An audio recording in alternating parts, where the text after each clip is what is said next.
Hey, pre-algebra, it is Miss Wegener. I hope you are all doing well. I am here to help you with your CAMI 4.3. We're talking about dividing powers of 10.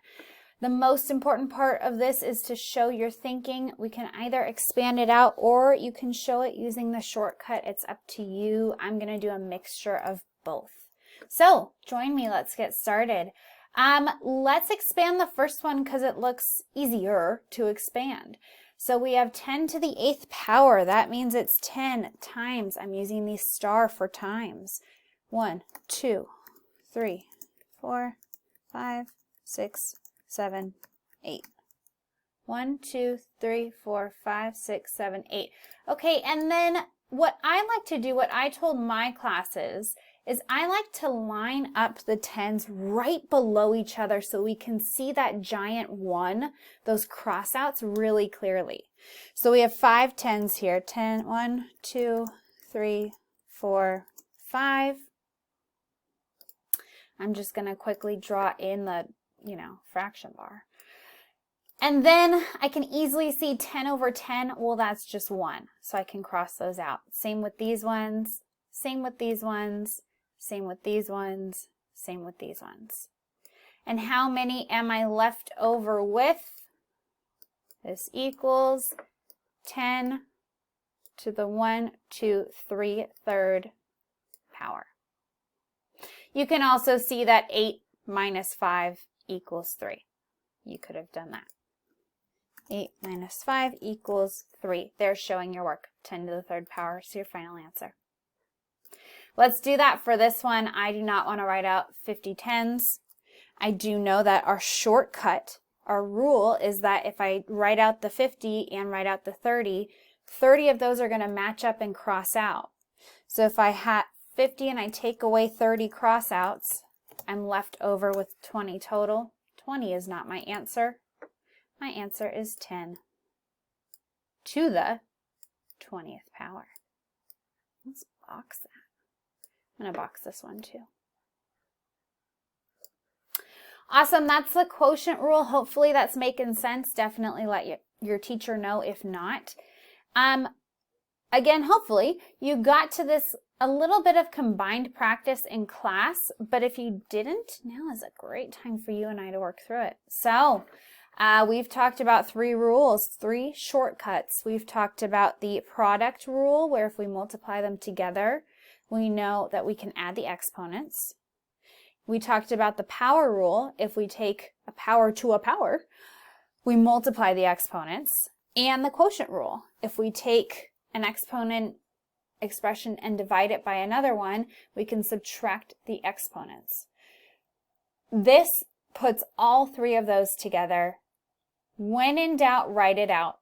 If you are someone who's like, I don't remember which rule is which, write it out. And I'll do that for maybe 1 or 2 of these. Otherwise, hopefully you wrote down the rules in your notebook from last time's Edpuzzle and you can apply them. These look like small numbers for part A, so I'm going to write it out. This 10 to the 3rd is 3 10s. 1, 2, 3 times 4 10s. 1, 2, 3, 4 over 5 10s. Again, I'm going to do my best to match them up. 1, 2, 3, 4, 5.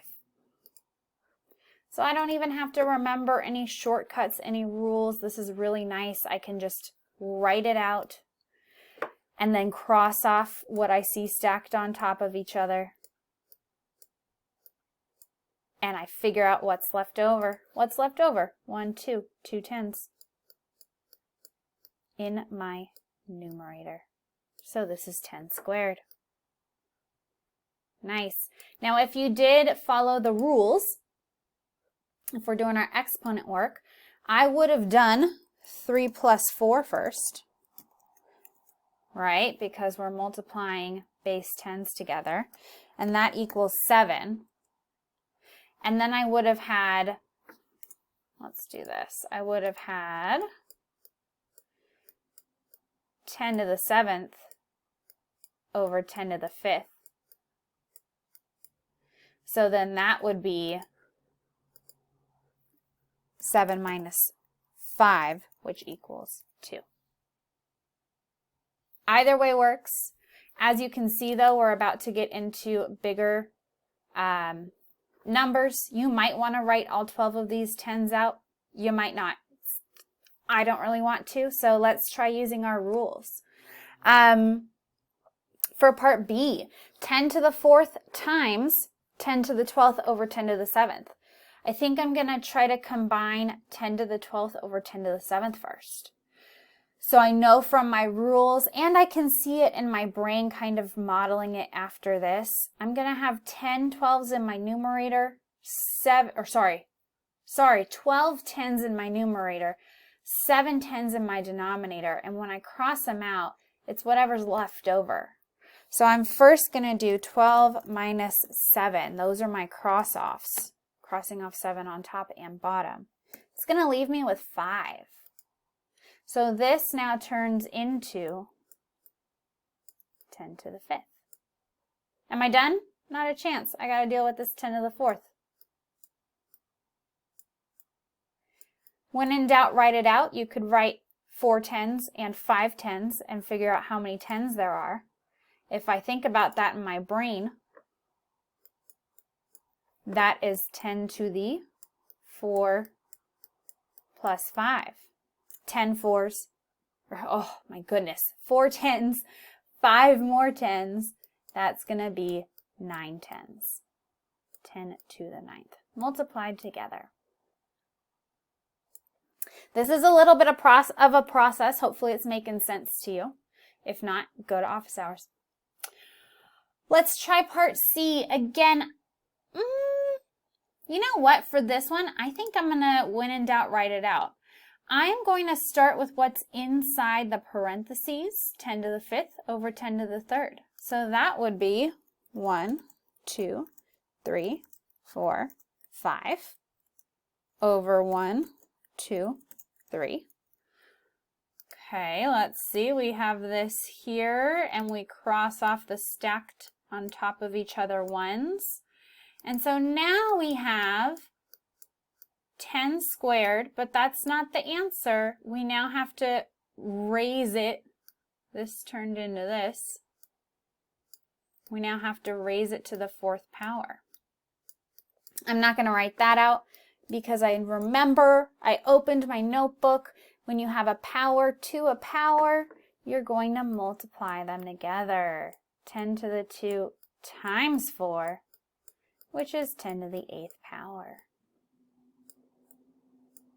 You're doing awesome. We have one more. I am going so fast through these.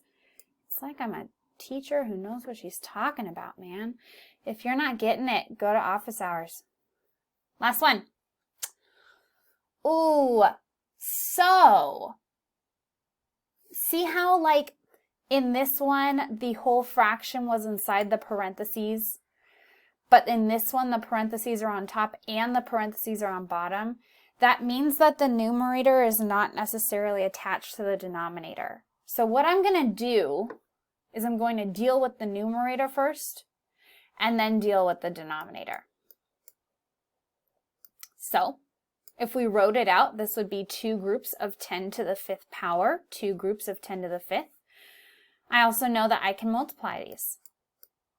This is 10 to the 5 times 2.